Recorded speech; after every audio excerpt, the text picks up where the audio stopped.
За сайн байцгаана уу бүгдэнд нь энэ орой мэндийг хүргэе. За номтой болог пэйжүүдийн сүнслэг мэдлэгийн өрөөнөөс явагддаг сүнслэг мэдлэгийн талаар, сүнслэг энергийн утга учирын талаар явагддаг ээлж лайв маань эхлээд бэлэн болсон байна. За ингээд хамгийн эхлээд анх удаа намайг үзэж байгаа хүмүүстээ өөрийгөө танилцуулъя гэж бодож байна. Би номтой болог пэйжүүдийн модератор админ багш Мишка гэдэг хүн байгаа. За авра энерги үздэг, амьдралын код гаргаж хүний бичгийн хിവэ бусдын амьдралын утга учир одоо яг одоо байгаа энергийн балансыг нь тайлбарлаж өгдөг байгаа. Дөө байхгүй гинэ.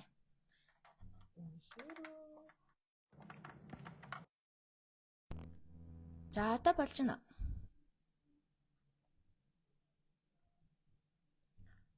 Окей. За дон сонсогдож байна уу? Надад хэлээд өгөөрэй. Нөгөө микрофон нассан маа байна. За хүмүүс лайк дараад болж байгаа юм бах та. За дуу хоолой маань сонсогдож байна уу? Надад хэлээд өгөөрэй. Уг нь микрофоноо залгах зүгээр ээ гэсэн байна. Заашгүй дээ. Тийм байлгүй дээ. За тэгээд өнөөдрийнхөө лайваар та нартай бас ер нь ингээд хүмүүс дандаа ингэж асуудаг байхгүй юу? Асуудаг, боддог. Би өөрөө ч гэсэн өмнө боддог байсан. Тийм сэдв сонирхолтой сэдв сонгосон байгаа. Юу гэхээр бидний ямар нэг юм хамгаалт юм болоо те бидэрт ер нь язгуур ирэх гэж байд юм уу? Язгуур одоо сүнсний гэрээ гэж байд юм уу? Бид нар ер нь яах гэж төрсөн? За тэгээ бидний хэрвээ хамгаалдаг бол юу хамгаалаад байдیں? Юу бид нартай хамт байгаад байдیں? Ингээд нөө ерөөхдөө л хүний амьдралд хэрэг болдог те хүний амьдралд ингээд бидний асууж лээдэг энэ сэдв энгийн сэдв юм шиг боловч яг нэг юм гоё тайлал задраа би бас нэг тийм ажиглаж анзаарч байгаагүй. Тийм учраас өнөөдөр та нартай номтой болог пэйжүүдийг дагдаг бүх дагагч нартай за өнөөдөр анх удаа намайг үзэж байгаа бүх үзэгч нартай би ингээд ерөөхдөө ингээд өөрийнхөө завтай чөлөөтэй цагаар сүнслэг мэдлэг буюу өөрийнхөө олж мэдсэн өөрийнхөө одоо ингээд сонгосон зам ба тийм миний сонгосон зам байгаа. Энэ сонгосон замаараа явж байгаа ойлгосон сэдвүүд ингэж тайлбарлахыг хичээдэг байхгүй.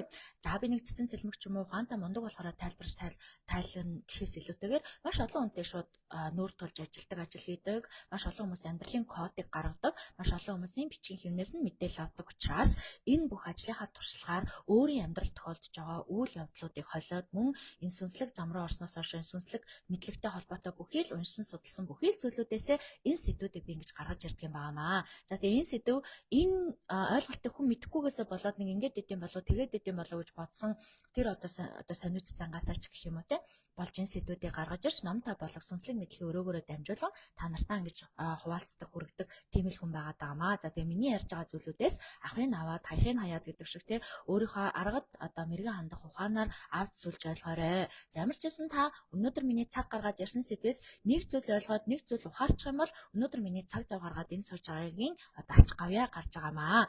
За ингээд өнөөдөр бид нарын нөгөө нэг юм бид нарт ийм сүнсний гэрээ гэж байд юм уу? Тэ сүнслэг одоо яагаад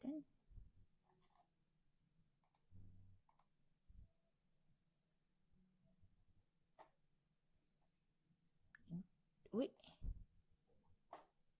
Тэрнийд нь гацаад байгаа юм байна. За сүнслэг хамгаалт гэж байд юм уу гэдэг ийм сэдвээр би ярихыг оролцсон. Ярихыг одоо оролдох болон та нартай тайлбарлахыг хичээх болно. За түүнийхээ өмнөөс ингээд сүнсний гэрээ гэж байд юм бэ? Хүмүүс ингээл би ингээл энэ дэлхийн ертөнцийн айгу утга учиртай төрсөн. Би өөрийн гэсэн гэрээтэй гэл одоо сүүлийн үед сүнслэг мэдлэг гэдэг зүйл тарж ийм сэдв гарснаас хойш ерөн сүнсний гэрээний талаар маш хүмүүс ингэж асуудаг, ярьдаг, бас зарим хүмүүс тайлбарладаг болчихсон ийм цаг одоо 900 бид нар амьдарч байна. Тэгээд мэдээ сүнсний гэрээ гэд ярихаар сүнс гэдэг юм чи юу юм бэ те? Яагаад ингээ гэрээ байгуул чинь дэлхийн ертөнцийн дээр хүн болж төрөөд идэм бэ гэдэг сэдв гарч ирнэ. За тэгэхээр бидний дотор ингээ өгшөө мөнхийн одоо бид нарыг амьдруулж байгаа те цаашдаа ч амьдруулах энерги бий буюу хий гэж байгаа. Дэлхийн ертөнцийн амтай амгүй бүхэл зүйл ер нь энерги буюу хийнээс бүтдэг. Бүх юмыг задлаар шатаагаад няцлаад ингээ байхгүй болгочих юм бол хамгийн сүлд нь ингээ үүрээд унжаахтаа хамгийн сүлд нь хий буюу энерги л байх юм байна гэж ингэж одоо үздэг тийм үү? Тийм учраас бид нар бол одоо ингээд энергиэс бүтсэн байна. Энерги маань ингээд батарей руу шингээд шилжээд ингээд одоо бид нар бол тэг хүн бие рүү шилжээд хүн биенийхээ хамгийн дээд одоо ухамсарыг ажилуулж үзгээд өөрийгөө дээд ухамсар болгох гээд ингээд явж байгаа юм материуд буюу оршихуунууд юм байна гэж үзэж байгаа. За ингээд ийм зүйлд бид нар ингээд амьдралж юм суралцах гээд ингээд сүнс маань дэлхийн ертөнцийн дээр материал руу шингээд хүний бие рүү шингээд хүн төрлийг аваад явж байгааг сүнсний гэрээ гэж хэлээд байгаа байхгүй юу? Юу гэсэн үг гэхээр бид нар ямар нэгэн сүнс болгон буюу хүн болго өөр гэсэн одоо нэг чадахгүй юм чадах гэж мэдэхгүй юм мэдэх гэж ирээд байгаа. Энэ нь ингээд бидний амьдралын сүнсний гэрээгээр та хүн гэдэг төрлийг авж байгаа шүү. Хүн гэдэг төрөл болоод ямар нэгэн зүйлийг сурч мэдэх гээд явж байгаа шүү гэдэг энэ яриануудыг гаргаж ирээд байгаа юм. За тэгсэн чинь ингээд бидний өдөр болгон амьдрал тохиолдог нэг юм хоёр төрлийн юм байна л да. Нэг нь болохоор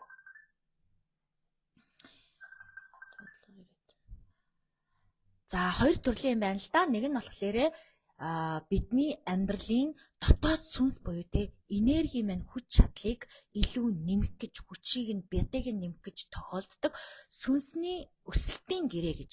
Юу гэсэн үг вэ гэхээр нөгөө бид нар энэ сүнсний өсөлтийн гэрээг хүмүүс юу гэж бодож юу гэж ойлгоод байдаг вэ гэхээр миний амьдралын одоо зовлон хин нэг намайг хараачлаа. Би ингээд айгүй олон юм одоо те миний амьдрал дандаа хэцүү зүйлүүд тохиолддог. Би ямар хэцүү амьдралыг туулах гэж төрсөн юм бэ ч гэдэг юм уу те. Амьдралын зовлон үнэхээр дуусахгүй маа гэж бид нар нэг айгүй шантрах та хэцүү байх үедээ ярьдаг тийм үү.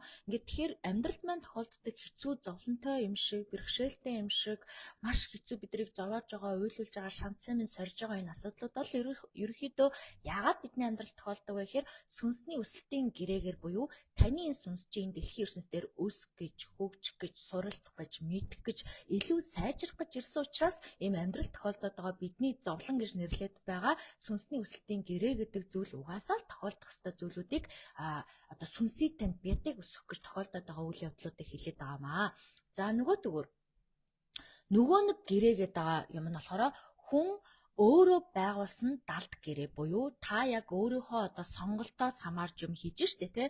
Ямар нэгэн таны сонголтоос хамаарсан, таны сэтгэл зүйнээс хамаарсан, таны мэдлэг ухаанаас хамаарсан зүйл амьдралд тань тохиолдно доо. Ямар нэг үйл явдал сайн ч юм уу муу ч юм уу тий. Энэ тохиолдоод байгаа үйл явдал нь бол хүн өөрөө байгуулсан гэрээ. Хүн болж төрөөд махтай, тархитай, сүнстэй болж амьдраад явж байхдаа тухайн нөхцөл байдалд хандсан хандлагаас нүүдээд амьдралд тань тохиолдож байгаа үйл явдлуудыг бол хүн өөрөө байгуулсан одоо далд гэрээ гэж үзээд байгаамаа. Хүн болж хүн болсон учраас та өөрөө ямар нэгэн байдлаар өөртөө тохиолдох зүйлүүдийг сонгох эрх бол танд байдаг бахнэ. За нөгөөх нь бол сүнс нь хүн болоод төрсөн учраас таны сүнсийг чинь өсгөхийн тулд, улам илүү ухаалаг болгохын тулд, хүч чадлыг нэмэхийн тулд, эрдэм мэдлэг одоо энержи те энэ дэлхийн дитэм хүрдгээд байгаа дээд хүрдүүдтэй нь холбохын тулд таны амьдралд нөгөө л туршлага авах гэж болж байгаа үйл явдлууд буюу хүн төрлөختөн бид нар түүнийг зовлон, саад бэрхшээл, асуудал, стресс гэж нэрлэдэг байдаг те. Ингэж нэрлсэн зүйл одоо байгаад байгаамаа. Тэгэхээр ерөнхийдөө бидний амьдрал зовлонгүй хүн гэж ер нь юу байх вэ? Айл болгон, хүн болгон жижигхэн нарийн нэлзраа хүүхдчдэр, нас биеинд хүрсэн ухаантай мэдлэгтэй хүнчдэр одоо альваад амжилт бүтээл олсон хүнчдэр одоо авьяас бэлэгтэй төрсөн хүнч тэр ер нь бүх хүн өөрийн гэсэн сэтгэлийн зовлонтой байдаг. Сэтгэлийн асуудалтай, сэтгэлийн бэрхшээлтэй байдаг. Гэхдээ энэ сэтгэлийн бэрхшээл, сэтгэлийн зовлон чи юу юм бэ гэж судлаад ингээд хүн далд бүр цаанаага зүйлийг нь яраад харахаар энэ ерөөсөө эрчим хүч буюу бидний амьдралд тохиолдоод байгаа нөгөө сүнсийг тань өсгөхийн тулд тохиолдоод байгаа үйл явдлууд байгаа байхгүй юу. Тийм ч учраас бид нар энэ өөрсдөө бид нар зовлонгийн харчиж байгаа учраас тэрхүү эрчим хүчээ би тодорхой төвшөнд бид нар хязгаарлалцж байгаа юм байна. Зовлон, зүдгүүр, айдас гэд харчиж байгаа учраас хязгаарлалцахаар бид нар нөгөө энэ одоо энэ сүнсээ өсгөх боломжоо ашиглаж чадахгүй байгаа юм байна л да. Тэрнээс бол бид нар чинь одоо ингээд хүн болж төрснөөс хойш бид нар энэ сүнсээ ерөөсөө ашиглая, сургая, хөгжүүлээ. Юунаас ч яахгүй те энэ материалын ертөнцийн янз бүрийн дүрм журмжийн зохиомл юмнуудаас юунаас нь ч яахгүй зоригтойгоор хүчтэйгээр айцгүйгээр итгэл үнэмшилтэйгээр өмнөд тулгарсан бүх зүйлийг ингээд туршлага гэж бодож те явж чадах юм бол одоо энийг та өөрийнхөө амьдралын буюу сүнсний зорилгыг програмчлж чадчихна гэсэн үг байхгүй юу? Програмчлал гэдэг нь юу гэсэн үг вэ гэхээр аливаа амиг системтэй болгоод ингээд боловсруулад те ашиглахад ингээд бэлэн болгож байгаа зүйлийг бол бид нэг програмчлалаа гэж ярьдаг шүү дээ. Тэгэхээр бид нар бид хүн төрлөختөн буюу та бас би өөрсдийнхөө амьдралыг програмчлах буюу системтэй болох боломжтой юм байна л да.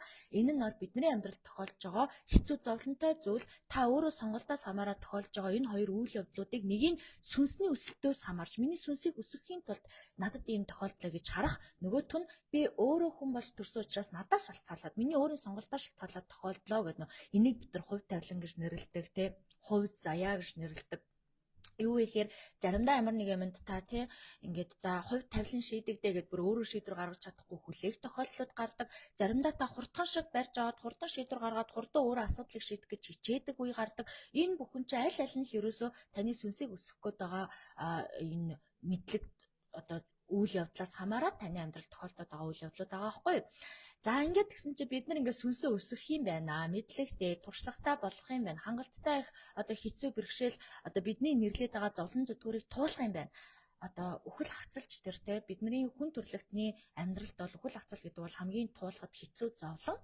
Би өөрөө ч гэсэн туулсан, хайртай хүмүүсээ алдчихсан. Иннээсээ болоод би маш олон үйлдэлүүдийг ухаарж ойлгож ирсэн. Тэр ухаарлынхаа ачаар та нартай би энэ сонирхсан мэдлгүүдийг хуваалцаж суух боломж надад үүссэн. Хайртай хүмүүс минь ингээ алга болчих үед те бид нар хайртай хүмүүс ингээ алга болчихсон ч бид нар үргэлжлүүлэл амьдраад тах юм уу гэдэг энэ сонин бодлуудаас би сүнслэг ингээ зам руу орж исэн. Ингээ та нартай ярьдаг, миний лайвыг үздэг хүмүүс бол мэдчихэж байгаа. За ингээд бид нар чинь ингээл ямар нэгэн байдлаар өхөн хөлтөл ер нь сүнсээ сургаж, өсгөж, туршиж явах учраас өхөн хөлтөл маань л ер нь бид нар янз бүрийн одоо саад бэрхшээл өдөр болгон жижиг том үл хамааран янз бүрийн асуудлууд бол тохиолдох нэ. За ингээд тохиолдоод байхаар чи хүн шантар нэцтэй те хүү ямар хэцүү юм бэ те байнга л зовлон тохиолдоод ах юм аа.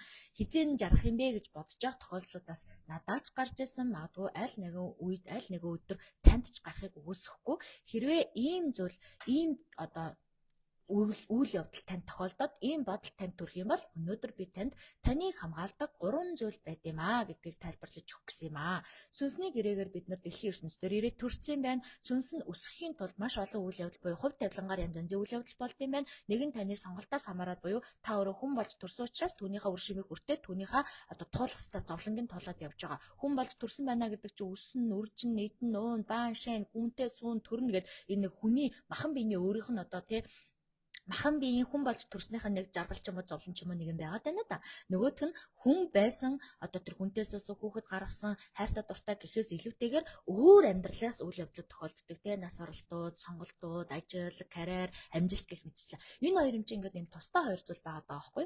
Аль аль нь таны сүнсийг өсгөх гэж тохиолдоод байгаа үйл явдлууд боловч аль аль нь танд өөр мэдрэмж төрүүлж байгаа. Нэг нь бол гэр бүлийн асуудал те зарим хүмүүс тогооноосоо гарч чаддгүй, гэр бүлийн асуудлаасаа гарч чаддгүй шүү дээ. Яг л нөгөө нэг аав ээж ах トゥ хамаатан садан хэрхэн яаж харьцах уу, эдэртэйгээ яаж уулзраа болох уу гэх нэг юм жижиг тойрог дотор байгаад байдаг. Энэ бол та өөрөөс хамаарж байгаа зүйлийнхаа зовлон гэж яриад байгаа асуудал эрчим хүчин дотроо л эргэлдээд байна гэсэн үг. Нөгөөтэйгөр нөгөө хүмүүс нь болохоор амьдралд одоо авиас бэлэг юу ч үгүй тийм арай өөр зүйлүүд рүү ингээд үйл явдлууд нь татагдаад байна гэдэг нь одоо нийгмийн асуудал ч юм уу тийм нийгэмд ингээд илүү итгэвтэй хүн байгаад нийгмийн шалтгаанаас үйл явдал асуудлууд өөрт нь тохиолдоод байдаг ч гэдэг юм уу. Ийм байгаад ирэхээр энэ бол өөрөө таны сүнсийг өсгөх гэж тохиолдож байгаа хувь заяа буюу хувь тавилангаар дамжуулан тохиолдож байгаа үйл явдлууд юм байна гэж ингэж ойлгох хэрэгтэй. За ингээд аль нь ч тохиолдож ирсэн үйл хамааран бид нар бол ямар ч байсан хүчтэй байх ёстой, ухаалаг байх ёстой, хамгаалагддаг гэдэг энэ сүнслэг одоо мэдлэг гэдэг зүйлээ маш их цэгцтэй олж авсан байх ёстой гэж би боддог. За ингээд энэ 3 зүйл биднийг дэлхийн ертөнцөөс цаанаас нь нэмний гэрээгээр гэдэг шиг те одоо бүр язгуур одоо утгаараа биднийг хамгаалдаг 3 юм байт юм байна л та.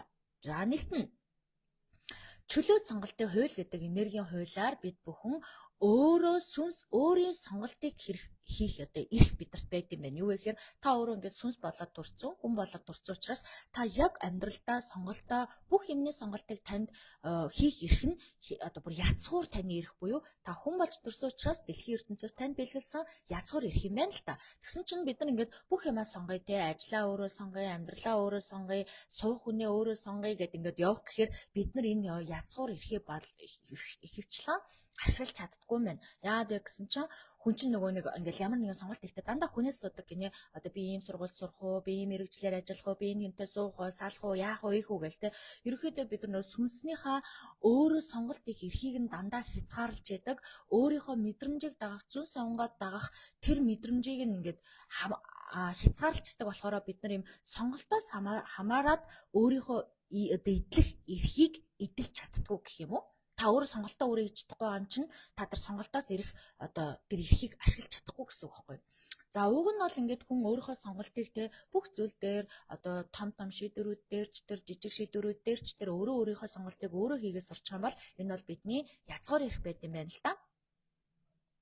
Тэгэхээр энэ сонголт гэдэг зүйл бас бидрийг хамгаалж яд юм байна. Хэрвээ та яг өөрийнхөө зүн сөв мэдрэмжийг дагсан сонголтыг хийж чадах юм бол тэр сонголтоос ирсэн хамгаалтын энерги, эрчим хүч үүсээд та зөв сонголт хийж чадах юм бол таны тэр амьдрал зөв сонголт гэдэг байгаа нь гаднаас харахад тэ зөв ч юм уу те эсвэл дотроос харахад зөв ч юм уу хүнд зөв харагдах ч юм уу эсвэл танд зөв харагдах гэдэг юмыг ерөөсөө яриаггүй зөв сонголт гэдэг нь юу хэлээд байгаа вэ гэхээр таны зүрхчин догдолж мэдэрч та яг өөрөө чин сэтгэлээсээ хүсэж те яг өөрийнхөө дуу хоолойг сонсож сонгосон сонголтыг хэлээд байгаа байхгүй юу?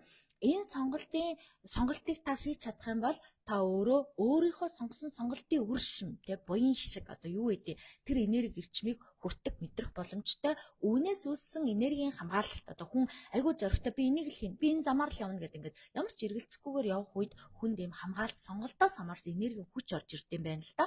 Тийм учраас ийм хамгаалтын энергийн хүч таныг хамгаалдаг шүү гэдгийг сануулгыг хүсдэг юм аа. Хоёрт нь дотоод ухамсарын хамгаалт гэж байд юм байна л да. Энэ бол бас л бидний язгуур хамгаалалт юу гэсэн үг вэ гэхээр таны дотоод зүн совин та тархин биетэй, сүнсэн биетэй, махан биетэй гэд гурван биетэй гэдгийг бол би байнга хэлдэг. Энэ гурван бие дотроос чинь зүн совин гэдэг мэдрэмж язгуур мэдрэмж өөрөө угаасаа заяагдмал байдаг. Хүн болгонд өөрийн гэсэн зүн совин их бага хэмжээтэй байж л байгаа. Зарим нэгэн түүнийгээ хөгжүүлээд өсгөөд бүр ингээд өөрийнхөө ажлыг болгоод амьдралыг болгоод явж байгаа. Жишээлхэд танд ч зүн совин байгаа, надад ч зүн совин байгаа. Би өөрийн зүн совин гэдэг мэдрэмж гэдэг зүйл дээр маш их ажилласан, бясалгал хийж ажилласан, өөртөөгөө ярилцаж ажилласан, өөрийгөө таньж би хийм бэ, яах гэж ирсэн бэ гэж ингэж сүнслэг мэдлэг арга ухаанд суралцаж ингэж өөрийнхөө зүн совин гэдэг зүйлийг илүү таньж ойлгосон гэх юм уу? Ингээд таниад ойлгочхоор хүний дотоод дуу хоолой гэдэг зүйл сэрдэг. Дотоод дуу хоолой сэрчгээр энэ таны нэг хамгаалт тахгүй юу? Юу вэ гэхээр та ямар нэгэн зүйл одоо хүний юм сэжиг төрдөг штэ тий. Үнэхээр тийш явмааргүй байна. Хин нэгэн танд хэлээгүй байхад явмааргүй санагддаг ч юм уу. Хиймээргүй санагддаг ч юм уу тий. Үнэхээр энийг авмааргүй санагддаг ч юм уу ингээд нэг дотоод зүн совин буюу дотоод ухамсарын хамгаалт гэж байгаа. Энэ хамгаалт чинь таны заяагдмал хамгаалалтаа. Тэгэхээр таны амьдрал сайн муу юу ч тохиолдож ирсэн гэсэн таныг хамгаалдаг зүн совин гэж байдаг бахны. Таны сүнс чинь одоо маш олон төрлийг аваад илүү туршлагатай байгаа, таны махан биенээс ч илүү туршлагатай байгаа. Таны энэ дотоод сүнс чинь өөрөө дотоод дуу хоолой гэдэг тэр мэдрэмж байд юм уу, мэдлэг байд юм уу, тэр одоо тоод, дүрс хин нэгэн хүнээр ч дамжуулж таныг хамгаалж болно. Юу гэсэн үг вэ гэхээр та ямар нэгэн зүйл дээр ингээд санаа зовоо сууж илаа гэж бодъё. Тэгээ өөрөө шийдвэр гаргаж чадахгүй эргэлзээ сууж байхад таны дотоод дуу хоолой буюу таны дотоод зүн совин ч тодорхой хэмжээний хамгаалтанд ажиллаж чадах хүчнийхээ хүрээнд тань руу ямар нэгэн хүнийг ирээд ярилцж яахт нь тэр яриан дундуур нь тэр сэдвийг оруулж ирээд танд хангалттай мэдээллүүдийг өгүүлэх ч юм уу те яг сонсох ёстой цагт чинь зөв мэдэх ёстой байсан юм чинь яг тэр хүнээр дамжуулуулаад яриулчих болж гин тэр болох ёстой үйл явдлаар дамжуулаад одоо танд мэдрүүлчих болж гин эсвэл та нэг кино үздэг ч юм уу зурагт үздэг ч юм уу те яг нэг сэдвээр нэг юм үзчихсэн ч яг танд тулгарч байгаа тэр сэдв тэр кинон дээр давцаж гарах тийм үү за тэр кинон дээр ч юм уу тэр үйл явдал дээр давцаж гарах үед та тэндээс өөрөө эрчмийн холбоогоор хязгаарлагдсан мэдлэгээ тэлээд өөрийнхөө тэр хязгаарлагдсан бодлыг ингээд тайлаад нэрээ би ингэхийн биш үү ийм зүйл болох юм болж болох юм биш үү гэж одоо ингэж өөрөө тайлах тийм үү энэ тайлж байгаа энэ үйл явдлууд бол таны нэг дотоод хамгаалалт буюу таны сүнснээс чи ирж байгаа зөн совин буюу одоо дотоод дуу хоолойноос ирж байгаа хамгаалт гэж байдаг болдог ирж байгаа хамгаалтын дуу хоолой байж болдог байх нэ. Тэгэхээр чи бид нар айгу азтай байгаа зү. Нэг нь болохоор маш гоё зөв сонголт хийгээд өөрийнхөө дотоод сүнсийг сонсож байгаа сонголт хийчих юм бол тэрүүгээр хамгаалагддаг байна.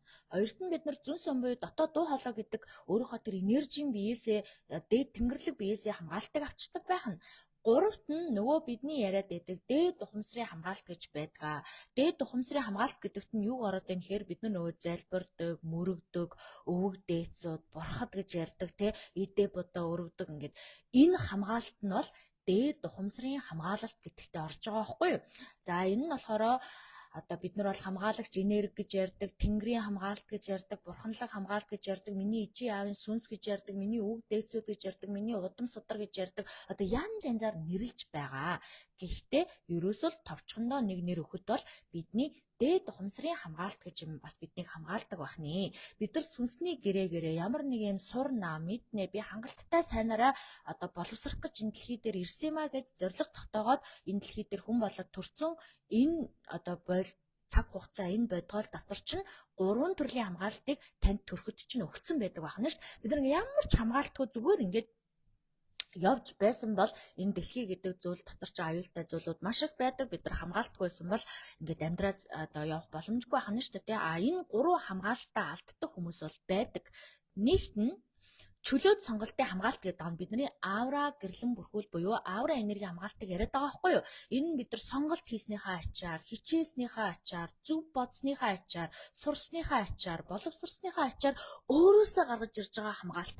Та өөрийн хүчээрээ бий болгож байгаа хамгаалт гэсэн үг. Энэ нь бол ерөнхийдөө энергийн сүнслэг хуулиар ярих юм бол аура энерги буюу бидний биеэс нэг 7 ширхэг гэрэл ялгараад байна. Ингээд бидний аура энерги дотор буюу тодорхой радиус дотор нэг юм эрчим энерги бидрийг хамгаалаад байна гэж яриад байгаа шүү дээ.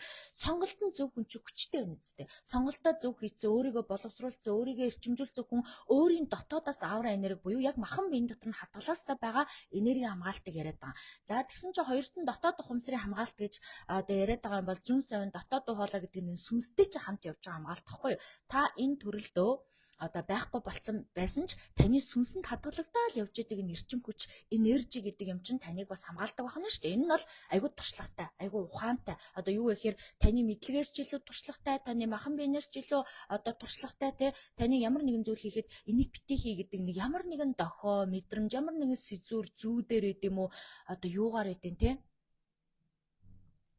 тэгж орж ирдэг мэдлэгийг хэлээд байгаа байхгүй юу. Тэгээд 3 дахь хамгаалт нь бол бидний нөгөө өвөг дээд бурхан энерги одоо миний насарсан ижи аа миний одоо дээд тэнгэр онгод юу гэж хэлээд байгаа юм те.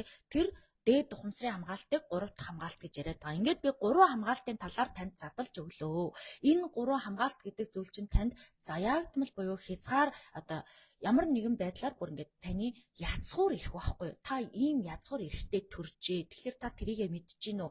Хүн гэдэг юм чинь нөгөө үндсэн хуулиараа би амьдрах эрхтэй, сурч боловсрох эрхтэй гэдэг ингэж ярьдаг штэ тий. Яг тэрэн шиг та сүнслэг энергийн хувьд, сүнслэг энэ ертөнцийн хуулийн хувьд та сүнс буюу махан бий болж төрснөөрөө танд 3 хамгаалт байгаа гэдгийг мартаж болохгүй. Нэг нь таны өөрийн сонголтоос хамаарсан амьдралын хуулиас авсан хамгаалалт, та тэрийгээ ч гэсэн тослох ёстой, тордох ёстой, хангалттай байлгах ёстой. Тийм учраас та сонголт хийхдээ өөр хэн нэгэнтэй ярилцах гэдэг юм уу, тэхээс илүү өөрийн хүсэл тэмүүллийг сонсож, өөрийн дотоод зүрхийг сонсож, өөрийнхөө хязгаарлагдмал энэ тархиныхаа хязгаарлалтыг ярьж хайж ээж та сонголтыг хийх юм бол өөрийгөө хор хөнөөлгүйгээр амьдруулах боломжтой юм байна л да. Юу гэхээр бид нар ч нөгөө нэг юм хор хөнөөлтэй юм шиг өөртөө айгу хор хөнөөл учруулад байдаг. Айснасаа болоод, эргэлцснээсээ болоод, мэдхгүйгээсээ болоод, судлаагүйгээсээ болоод, бэлтгэлгүйгээсээ болоод бүх хор хөнөөл амьдрал тохиолж байгаа асуудал ерөөсөө танаас болоод байгаа байхгүй. Тэгээ энэ болохоор нөгөө хязгаарлагдмал бодлоос болоод байгаа. Ямар нэг юм хийчихвэл тэр мэд чинь энэ ингэ чинь энэс би яаж чинь тэрнээс би яаж чинь би ингэж амьдарч чадахгүй би тэгж чадахгүй би тийм юмд дургу гэл бөө хязгаарлалтууд те. Ерөөсөө энэ амьдрал гэдэг юм тэр чигтээ хязгаарлалтын одоо шугам болцсон юм шиг айгүй олон хязгаарлалтай байх тусмаа хүн ерөөсөө өөрийнхөө дотоод зүрх сэтгэлийн сонголтыг хийж чаддаггүй. Юмнаас айж байгаа сонголт хийчихдэг. Ээжээсээ айжгаад, ааваасаа айжгаад, эсвэл найзаасаа айжгаад, эсвэл нөхрөөсөө айжгаад, эхнэрээсээ айжгаад сонголт хийчихдэг байхгүй юу? Ингээд сонголт хийчихээр айцтайгаа нүрд одоо тий тулаад ингээ айж байгаа ч юм ингээ өөртөө яг уг нь гол дотор нь таалагдахгүй байгаа. Гэхдээ ямар нэгэн бусад хүчин зүйл хамаатан саднаасаа айн, хил амнаас айн тий. За тэгээд тэрийг одоо нөгөө нэг айцаасаа бол сонголт хийгээд өөрийнхөө тэр сонголтоос хамгаалтаа идэлж чаддаггүй. Хэрвээ та ямар ч айцгүйгээр хязгаарлагдмал тий ийм хязгаарлагдмал биш юм хязгааргүй сэтгэж чаддаг байх юм бол танд дэлхийн ертөнцийн дотоод мэдрэмжүүд чинь танд талархаж эхэлдэг. Талархаж эхлэхээр яадаг вэ гэхээр хүзрийн модуудыг дээшээ харуулна. Амьдрал тохиолж байгаа бүх үйл явдлуудыг чинь ирэнтэй, бараантай, сайнтай, муутай бүх юм чинь гой дэлгэж харуулад, мэдрүүлээд, ухааруулад, ойлгуулад, өрхөнд орсон юм шиг эргэлзээд хийж чадахгүй байгаа зүйлүүдийг чинь дараагийн алхмуудыг нээж өгөөд, таньж өгөөд ингээд та өөрийгөө аавра энергийн гэрлэн бүрхүүл буюу яг нэг хүнийг харахаар юм гой тухтай, дулаахан, хүчтэй, мундаг харагддаг тийм төрлийн одоо зөв дүрстэй, зөв энергитэй, зөв одоо эрчим энергитэй болдог гэсэн үг байхгүй юу?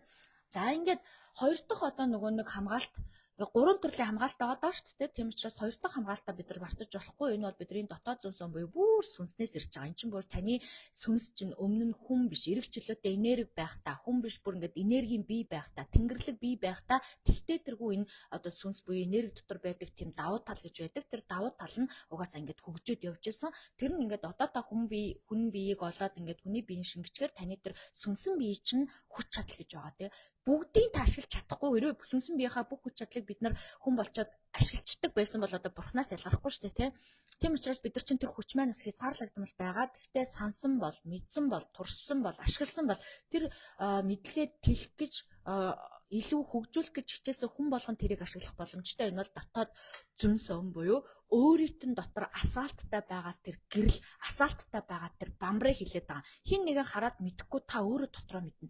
Би бол ингээд барчмаар санагдаад байдаг шүү дээ. Нэг юм хийхээр чадчмаар санагдаад санаанд нь багтаал нэг юм болчих юм шиг санагдаад хүмүүс сэрэмжлүүлээл битээ битээтэй гэсэн ч гэсэн та нэг дотроосоо ингээд мэдэрч эхэлдэг шүү дээ. Ингээд илэрхийлээ тэрний хараас явж байгаа тэр зүн совин дотоод дуу хоолойгоос ч орж ирж байгаа энэ асаалттай юм шиг энэ дүр зураг, энэ мэдрэмж, энэ хүч, энэ хүсэл тэмүүлэл энэ зүйл чинь бол таны хоёр дахь хамгаалалт буюу таны хоёр дахь язгуур ирэх юм аа. Та энийгээ бол ашиглах буюу зүн совингоос сонсож байгаад хийж байгаа үйлдэлийнхаа араас та хүнээс уучлахгүй ч юм уу тий наадын буруу байсан уучлаарай би алдаа гаргачлаа гэж хэлэх ямар шаардлагагүй байхгүй. Таны зүн совин танд мэдрүүлсэн шүү дээ тий. Эн чинь таны өөрийн чинь өмч байхгүй. Та өөрөө мэдрээд хийхийг хүсээд хийсэн юм чинь тэр алдаатай байсан ч хамаагүй байхгүй. Хүмүүс болохоор бити тэгэж хий бити ста айгу муухай наачаас та муухай юм болоод байна наачаас та буруу юм болоод байна гэж айгуух тэгдэг. Юу гэсэн үг вэ? Хүн дотроос хүссэн шүү дээ. Яах юм тий. Хүсэж байгаад ингээд хийгээд явж байгаа зүйлэнд нь хин нэгэн саад болно гэдэг угаас л яг бодит амьдрал дээр бол хүмүүс маш их саад болдог. Бүр ерөөсө бүх зүйлийг хийхэд ерөөсө бусад хүмүүс саад болдог. Та бүр нүдэ нэгээд чихээ онголоход хараарай. Нэг сонголт хийх гэхээр яах юм тэгээд жаахан ингэж жаахан эн чин амар тэр чин ч буруу тэр чин хүний яснаас гажууд гэл те. Тэр хүний яснаас гэхээс илүү бид нар чи хүн болж төрөөд алдаатай ч оноотойч өөрийгөө илэрхийлэх гэж өөрийгөө мэдрэх гэж өөрийгөө асаах гэж өөрийгөө хөгжүүлэх гэж сүнсээ өсгөх гэж ирсэн болохоос биш сүнсээ зөв байлгах гэж сахилэг баттай байлгах гэж ирээгүй байхгүй. Тийм учраас ерөнхийдөө бид нар ингээд юм дотоод зүн совин дотоод дуу хоолойгоо сонсож чадахын тулд өөрөө өөртөөгөө үнэн байж өөрийгөө чөлөөлөх хэрэгтэй. Хязгаарлагдмал байдлаасаа гарах хэрэгтэй байд юм байна. Тэгээ гурав дахь хамгаалт буюу нөө дээд тэнгэр одоо дээд тэнгэрийн хамгаалтаа авах те. Дээд ухамсарынхаа хамгаалтанд орохын тулд бол ерөөсөө миний яриад байдаг залбирч байгаараа, нас урагстаа хизэж битгий мартаараа, нас урагстынхаа араас идэ будаа өргөж байгаараа те. Удам сундраа хүндэтгэж байгаараа, ижээ авигаа хүндэтгэж байгаараа, уул усаа тавьж байгаараа. Энэ бүхэн чинь дээд ухамсарын хамгаалт тахгүй. Энд чинь угаасаа амьдралын таны бас нэг язгуур ирэх буюу таны бас нэг язгуур одоо хийх ёстой үйлдэлүүдийн чинь сүнсний чинь сорилтуудын чинь нэгэн гэсэн үг. Сүнс гэдэг юм чинь сорилтонд орж иж одоо амьдрал цаашаа явдаг бахна шүү дээ. Тэгэхээр бид нар чинь сүнсээ өсгөх буюу сайжруулах гэрээг байгуулад ирчихсэн учраас сүнсний өсөлтийн шалгалтууд явагдана. Яг саяны тэр 3 одоо хамгаалтан дээр чинь 3 шалгалтууд бас ирдэг бахны. 3 чиглэлт ер нь ингээд шалгалтууд ирнэ. Юу гэсэн үг юм бэ гэхээр энэ хүн дотоод чөлөөт сонголтынхаа буюу өөрөө ааврын энерги буюу яг өөрөө хүн болсон тэр хамгаалтаа эдэлж чадах нь уу гэд таныг айж гин үү, имэж гин үү, ямар нэг юм хийж чадахгүй байна уу гэдгийг чинь ингээд асуугаад амьдралын үйл явдлаар танаас асууд таныг шалгана. Юу вэ гэхээр ингээд яг өөрөө л сонголт хийх шаардлага гарна те нүүр тулна. Сонголт гэдэг юм таны нүүрэн дээр чинь ингээд наалдад ирэх нь юу штэ. Тэгэхээр ямар ч айхгүйгээр яг өөрийнхөө сонголтыг өөрийнхөө мэдрэмжээр, өөрийнхөө ухаанаар, өөртөө байгаа савн дотор ч байгаа нөөц болцоогоор сонгож чадчихна гэдэг нь та сүнсээ ойлгочихсон. Өөрийнхөө чөлөөт сонголтыг хуулиа ашиглаад энэ хуулийнхаа дагуу эрхээ эдлээд энэ эрхээ эдснийхаа үр шин буюу хамгаалтыг олж авдаг байх нэ. Хоёр дахь шалгалт юу вэ гэхээр нөө зүүн совингийн шалгалт. Нөө зүү дээр нь юм мэдрүүлээл, харуулаал тэгэл ингээл ямар нэг юм мэдрэмтийн ханддаг хүмүүс эдэр штэ. Дотоод дуу хоолой нь хэрэггүй байл гэж хэлээл ингээл ямар нэг билет очих нөгөө найгаад дотоод дуу хоолойноосоо дандаа ингээд зутчихдаг. Өсөргээр нь хийчдэг. Эсвэл янз бүр ингээд хар дарсан зүг зүүдлэхээр тэрийг аимшигтай юм гэж бодчихдог байхгүй юу? Амар юм тохиолдоод байна. Хар дарсан зүуд гэдэг чинь сэжүр болохоос биш яг болцсон үйл явдал биш ээ. Хар даржин гэдэг нь болохоор харин ч таацтай байна. Сэжүр буюу дохоо ийм багаараа тийм багаараа гэсэн хамгаалтын энергиуд орж ирж байгаа гэсэн үг болохоос биш хар дарсан гэхээр л муу мухайн тохиолдож байгаа гэсэн үг биш аахгүй юу? Тийм учраас хүмүүс нөгөө зүүн совин гэдэг зүйлээ мэдрээ сонссон мөртлөө тэр зүүн совингаас дагаж чаддгүй. Ингээд зүүн совингоо дагаж чадахгүй болохоор дотоод ухамсарын хамгаалтаа ашиглаж чаддаггүй. Юу вэ гэхээр өөрийнх нь дотроос гарч ирдэг, дотоод хүн нь хилдэг, дотоод хүн нь мэдрүүлдэг, дотоод хүн нь ойлгуулдаг ямиг дагахгүй айгаад ичээд санаа зовоод өөр замаар явчихлаар тэр дотоод дуу хоолой нь улам чимээг болоод идэг. Улам юу ч хэлэхэ болоод, улам мэдрүүлэхэ болоод, улам зүудлэх болоод одоо заримдаа амьдралны хүмүүс би нөөх зүудэлтгүү гэж яриад байдаг. Та чинь дотоод дуу хоолой чимээг болгоцсон байгаа байхгүй. Таны дотоод ухамсар чинь зүүн совингоороо дуу хоолойгоороо тантай ярилцаад ах чинь тэрийг огт сонсохгүй. Нэг бол нөгөө нэг байнгын одоо мансуурлын байдалтай тий арх тарч юм алкогол хэрэглэсээр хагаад бүр ингээд бүр тэр юмнасаа холтцсон байгаа. Нэг бол тийм юм байхгүй байсан ч махан би энэ бүр ингээд ажил амьдрал үрширгэж яваад ухаан санаа шал өөр юм руу сатараад тэр дотоод дуу хоолой зүүн совин гэж юу гэдгийг ч мэдэхгүй явж байгаа. Тэрийг нэг юм удхан бөө үзмж төлөгчтэй ийм хүмүүс л зүүн совинтай байдаг гэж ойлгож байгаа. Үгүй бүх хүмүүсийн язгуур ирэх. Бүх хүмүүсийн язгуур чадвар. Энэ бол хүн болгон дотоод мэдрэмж гэж байдаг бахан. Хизээ нэгэн цагт ямар нэг юм болохоор танд одоо тий дотоод дуу хоолойноос тань дотоод зүүн совингоос чи мэдээлэл ирдэг. Юу вэ гэхээр за надад жишээ нь таго зүйл ч юм уу те ямар нэгэн одоо сэрэмжлэх ёстой зүйл тохиолдлоо гэж бодоход миний ээж аавын дүр төрхөөр зүүдэнд орж ирээд ээж маань хэлж байгаа юм шиг аав маань хэлж байгаа юм шиг болоод миний дотоод дуу хоолой надад хэлээд идэг гэсэн үг байхгүй. Тэр хүмүүс ингээл ярьдаг шүү дээ зүүдэндээ ээжийг хараад миний ээж надад тэгж хэлсэн миний аав тэгж хэлсэн.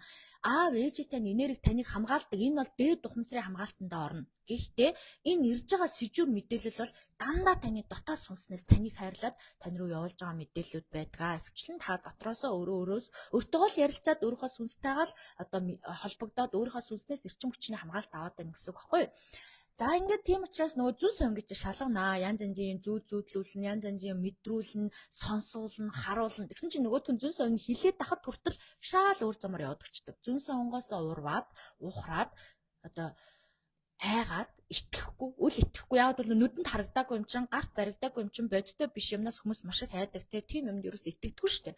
Тэгэхээр чи нөгөө зүүн совингоос сонсож чадахгүй болохоор та дотоод ухамсарынхаа хамгаалтыг ашиглаж чадхаа болоод дотоод ухамсарын хамгаалт буюу зүүн совингийн хамгаалт болчдөг. За дээрэс нь дээд ухамсарын хамгаалттай хүмүүсээс алддаг.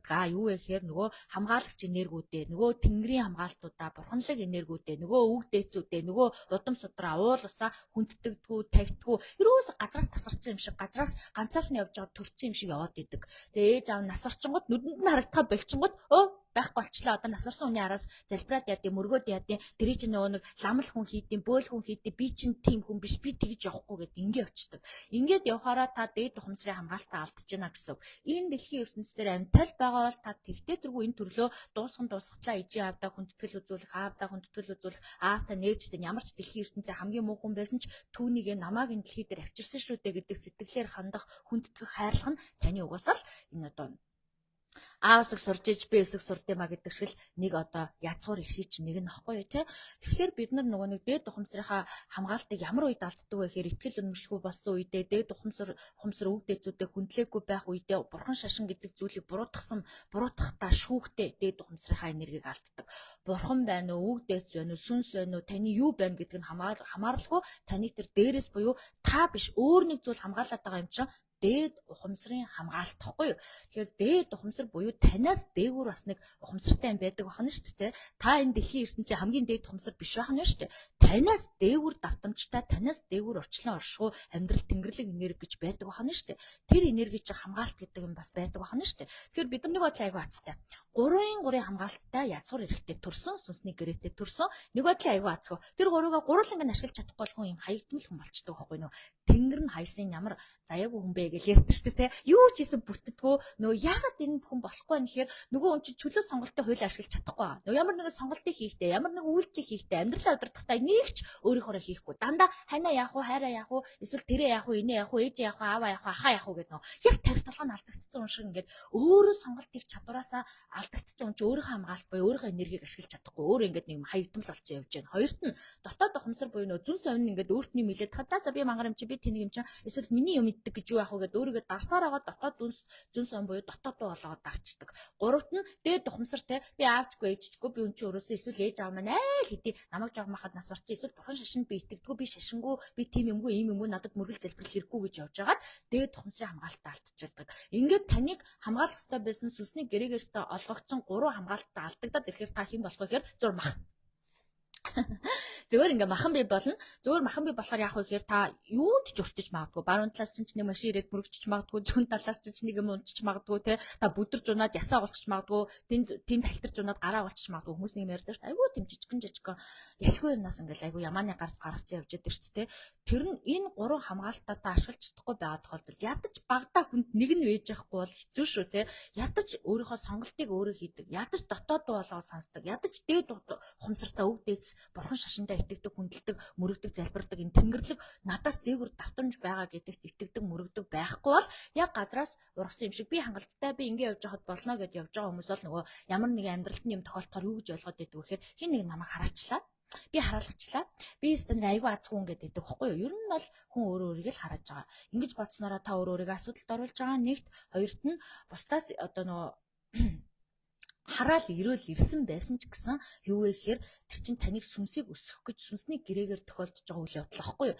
Давж, туулж, ухаанаар, хайраар, сэтгэлээр, мэдлэгээр, дотоод хүчээр ингэж давж туулаарай гэж тэр зовлон танд тохиолдож байгаа болохоос биш унаараа, нугараараа, хугараараа ингээд доошоо ороорой. Тэгээд өөрөө өөрийгөө юу ч болохоорой гэж тэр бүхэн танд тохиолддгоо.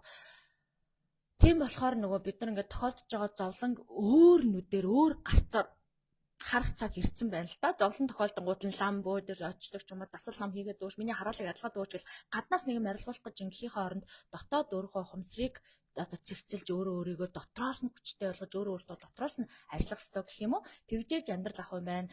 Ижил тэгш болдог байх нь байна. Язгуур 3 хамгаалтаа ашиглаж чаддаг байх нь байна. Язгуур 3 хамгаалтаа ашиглаж энэ амьдралынхаа уламжлал руу ордог байх юм байна. Амьдралын ерөөсөө уламжлал сүнсний гэрээч нь бол ерөөсөө юмыг сурах. Сурангуутлаа дараагийн хичээлүүдэд аваад өсөөд хөгжөөд сүүлдээ бүр ингээд зовлон гэдэг зүйл тохиолдохгүй те жаргалд өнгөрж белуурахгүй зүгээр л маш гоё юмсыг мэдэрч амьдрах байхгүй те.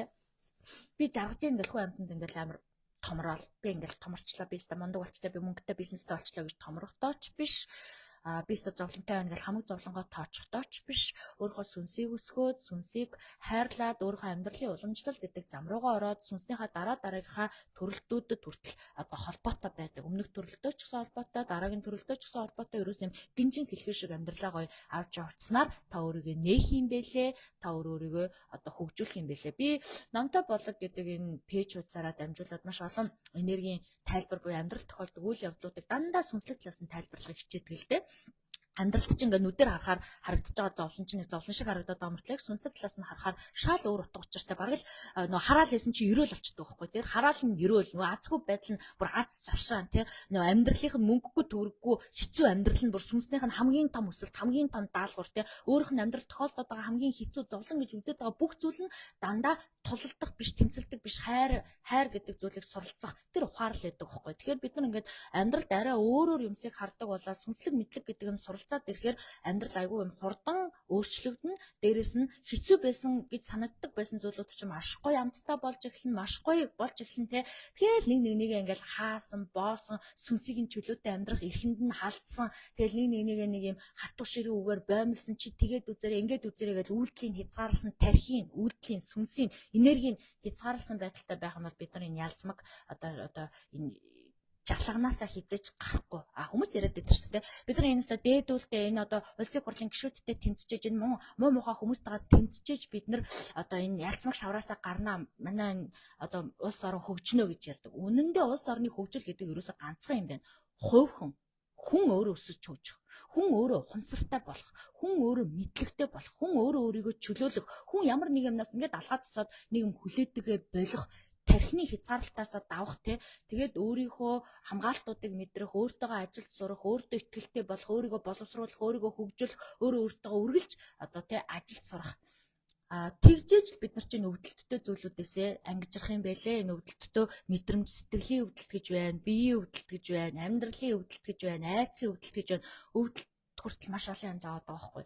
Энэ олон өвдөлтүүдээ бид нар эмчилж, эдгээж, хайрлж явах юм байлээ. Өнөөдрийнхөө би лайваар та нартай юу ойлгуулахыг хүссэн бэ гэхээр язгуур 3 хамгаалт байгаа. Энэ язгуур 3 хамгаалтаа гурвуулангийн ашиглаж чадчихэв үү? Аль нэгийг нь ашиглаж чадчихэв үү? Хоёрыг нь ашиглаж чадчихэв үү гэдгийг ажиглаж дүгнээд аль ашиглаж чадахгүй байгаа дээрээ ажиллаж үзээд ашиглаж чадж байгаагаа итгэвчүүлэн итгэл үнэмшил дүүрэн үргэлжлүүлээрэй гэдэг зүйлийг л би та нартай ойлгуулахыг хүссэн.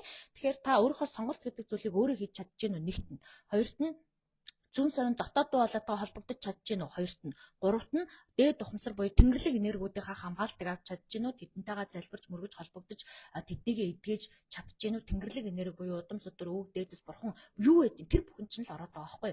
Тэр бүхэнтэйгээ харьцаж хамгаалтанд орж чадчихэв үү? Энэ гурван зүйл итгэхгүй байгаа дээр ажил итгэвтэй байгаагаа улам илүү итгэжүүл. Ингэж чадах юм бол та ямар ч зүйлийг төвчж чадна, ямар ч зүйлийг мэдэрч чадна, ямар ч зүйл тулгархад та нэг чөтгөртэй тулгарцсан юм шиг тий. Нэг хараал өрөөлтөд тулгарсан юм шиг гэж айж ингэж хүлээж авах болно гэсэн.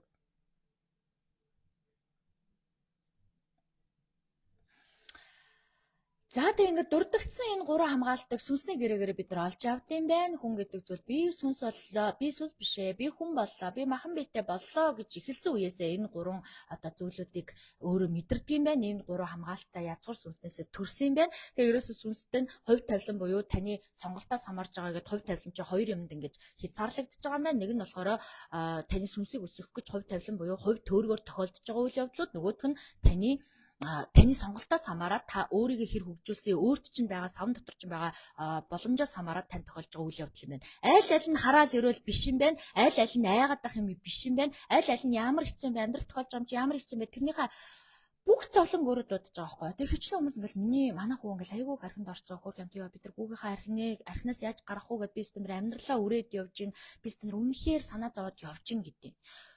Үнэндээ энэ зовлонгаа та өөрөө гаргаад ирж байгаа байхгүй юу? Тэр хүн тань өөрөө амьдралынхаа сүнсний аяллыг хийгээд явж байгаа. Нөө эднүү юу ч тохиолдсон байсан. Өөрийнх нь нэг бол сонголтоос хамаарсан байгаа, нэг бол хувь заяаснаас хамаарсан байгаа. Энэ хоёр юмынхаа туулаа сүнс нь угаасаа тэр хүсэл тачаалдаа татагдаад дууд юм уу, юундаа татагдаж уудаа юу ч болсон гэсэн тэр хүн өөрийнхөө сүнсийг өсгөж байгаа эсвэл унгааж байгаа. Өөрөө өөртөө тохиолж байгаа үйл явдалд нь хааваас хөндлөнгөөс орж ирээл те дандаа л хүн болго амжилттай амьдрах хэрэгтэй байсан юм шиг хүн болго аз жаргалтай амьдрал нэг гэр бүлтэй болоо тэр гэр бүлтэй хайртай байгаад дандаа гоё амьдрах юм шиг хүмүүс бүх хүнийг тэгж амьдрах хэрэгтэй юм шиг хараад байдаг байхгүй юу? Үгүй зарим хүмүүс чинь зовж ээж те зарим хүмүүс чинь ядуу ээж зарим нь баян байж ээж зарим нь ингээд нэг юм донтож ээж ингээд нэгээ бид нар харж ээж нэг нэгнээсээ өсөж сурж хөгжиж явж байгаа шүү дээ. Тэгэхээр янз бүрийн тохиолдох хэрэгтэй. Тэнгэр шиг тэнгэрлэгтэй заавал ингээл бүгдөө нэг далавчтай энэ жил үчиг байх албагүй. Тэгэл нэг юм буруу юм хийчихэнгүүт нөхөөстэй энэстэй буруу мэдлээ энэ шиг мухай малга гэл үгүй. Тэр хүн бас л сүнсний аяллаа хийж байгаа. Тэр хүн бас л алдаж онох хэрэгтэй. Тэр хүн бас л өөрийн гэсэн язгуур эрхнүүдтэй те өөрийнхороо байх хэрэгтэй. Та тэрэнд нулаа гаргаж асааж гэрэл гаргаж өгч чадахгүй л та зүгээр сүдэрлэхгүй л байх хэрэгтэй гэсэн үг байхгүй юу? Тийм болохоор ингээл нөгөө ямар нэгэн хүн ингээл дондцсон ч юм уу ингэсэн байхаар яг ингээл махан бэрээ нийлцэн наадсан юм шиг хүлээж аваад айгуу тэр хүний өмнөөс зовоод идэг. Үгүй та өөрийгөө чөлөөлөөд өөрөө залбирч мөргөөд өөрөө дээд ухамсарын өвөг дээдсүүд нь тэрийг хамгаалтанд авч өгөөч гэж залбирч мөргөөд итгэж үнэмшээд те тэрнтэйгээ одоо үнэхээр санаа зовоод байгаа бол та залбирах мөргөх одоо өөрийнх нь хийсэн сонголтын зөв байгаасаа энерги зөв байгаасаа ухаан ухамсар нь дээшлээсэй гэдэг залбирлыг хийх бичих тэрэндээ л үнэнч байх өөр та юу ч хийж чадахгүй ш тэр одоо архин донцсон ч ямар байнга дагуулж яваал те байнга тэр архин уух нуухгүй нүгэл ингээ хянаа суугаад л тань ш тэгвэл таач зовно нөгөө хүнийг ч зовно хинж үрдүн аз жаргалд одоо автахгүй ш аз жаргалтай болохгүй ш те тэгэхээр өөрөө таны хийж чадах зүйл бол дээд тэнгэр буй дээд ухамсарх нөвд одоо энергиудэд хамгаалтанд нь оруулах тэр хүнээс ялгарх ёстой хоёр хамгаалт нь үүсэхгүй байна л гэсэн. Тэр өөрийнхөө дотоод зүн сон дуу хоолойгоо сонсохгүй байна мөн нөгөө сонголтыг зөв хийж чадахгүй байна тий. Дандаа сонголтыг буруу хийгээд байна. Тэгэхээр чин тэр хоёрыг нь бол одоо тэр хоёртай нь ажиллаж тааж чадахгүй байхгүй. Тэрийг хүн чинь өөрөө хүсэж иж, өөрөө мэдэрч иж, өөрөө ойлгож иж, өөрөө ухаарч иж явдаг болохоос хүн гаднаас нь хийж өгдөг зүйл биш байхгүй юу? Харин гаднаас нь ингээд дээд ухамсарынх нь энергит хамгаалтанд нь оруулж өгөх тул залбираад мөргөөд гуйгаад дээдийн дээд ухамсарууд нь дээд тэнгэрлэг энергиуд нь залбирч гуйх одоо холбогдох үед бол энэ бол байж болж байна. Тэгээ ядаж хүн нэг юмныхаа хамгаалтанд байх ёстой гэж хэлээд дээ шүү дээ. Ядаж гурвууланд нь биш махад нэг юмныхаа хамгаалтанд бай. Гурвууланд нь хамгаалдаг тий. Өөрөөгөө сонголтоо зөв хийж чаддаг, өөрийнхөө сүнсийг чөлөөлж чаддаг, хязгааргүй байж чаддаг, хязгаарлагдмал тойргоосоо гарцсан, давчсан. Тэгээ нөө өөрийнхөө хүч чадлыг өөрөө мэдэрчсэн хүн байж болж байна. Өөрийнхөө зүн сонг сонсдог, өөрийнхөө дотоод дуу хоолойтой ярилцдаг хүн байж болж байна. Тэгээд дээд ухамсар дээд өгдөөцтэй холбогдох хүн байж болж байна. Ингээд гурван юм гурлаа хамгаалттай байхад тэр хүн чинь хэр аргийн юмд дайдгүй, хэр аргийн юмд зогсдгүй, хэр аргийн юмд гацдгүй, хэр аргийн юмд эргэлздэггүй болдог байх нь шүү дээ. Амьдралынхын дайснууд нь өөрөө одоо тий гадны дайснууд биш, өөрийнхөө дайсантай өөрөө тэмцээд өөрөө өөртөөгөө ингээд ачлаад явж байгаа. Одоо өөртөө бол багш болоод явж байгаа хүн байдаг байх нь шүү дээ тий. Тэгэд ийм л зүйлүүд байд юм байна. Тэгэд өнөөдрийн маань та нар сэдвэр одоо энэ гурван хамгаалтыг ойлгож аваараа таны сүнс өсөх гэж ирсэн учраас өсөх энэ гэрээ байгуулад ингээд дэлхийн ертөнцийн тэр хүн болж төрсөн шүү. Тийм учраас та зовлон зүдгэрийг хараад өрөөл азгууд юу вэ? Мангараас болоод тэнгээс болоод тэр тим юмнаас болоод жижиг тойргоор битгий хараараа илүү том тойргоор хараад энэ бол миний сүнсийг өсөх гэж сүнсийг минь ухааж болох гэж илүү ухаалаг болох гэж илүү хүчтэй биттэй болох гэж тохиолдож байгаа үйл явдал юм байна гэж хараад тайван амар амгалан нухацтай хандаж сурах нь чухал юм бэлээ. За ингээд 21 цагаас эхэлсэн лайв маань энэ хүрээд дуусч байна. 21 цаг жоохон өнгөрөө гэдгэлсэн баха тий. Манай найз надтай мэндэлсэн. Найзтайгаа мэдээд тэгээд салгацсан чинь жоохон 9 цаг өнгөрчих шиг болсон. За тэгээд өнөөдөр хобби гол сэдвийг гол юм хэлчихсэн учраас та нартай сайхан амарцгаагаарай. Энэ сэдвээс нэг зүйл ч гэсэн ойлгосон бол гоё сайхан сэтгэгдэл комент үлдээгээрэй. Та нартай баярлалаа. Дараагийн номтой болгын сүнслэг мэдлэг сэдвээр тэ ямар нэгэн сэдвээр уулзтлаа. Баяртай. Ер нь ойрын хугацаанд бол бас сүнслэг гоё сэдвүүдээр лайв хийнэ гэж та нартай амлаж байна. Баяртай. Сайхан амарцгаагаарай.